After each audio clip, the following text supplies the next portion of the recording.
السلام عليكم، احنا بشارع الكفاح مع ابن اختي سجاد الصغير، ويعني منوبكم اجيالنا راح تجي، يروح جاسم يجي سجاد، يروح سجاد يجي ورا حسن، منوبكم لا بالي الا فتشوا للاخير بين بالموصل.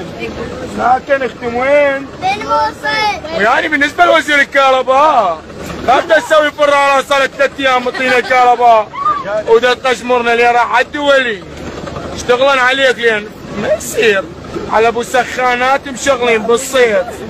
مو عيب تضحك على الشعب العراقي شلون مسرح يلاقي لك جماعة سجاد اللي يملخك. استلم عيني سجاد. بالنسبة للمضغوطين والنفسيات الضعيفة ليش تضغطون علينا يابا؟ ايش بيكم يا سجاد عيني تغلطون عليه؟ ايش نسويكم احنا يابا؟ ويعني نصبح سجاد حاجي هذا العمري هذا العالي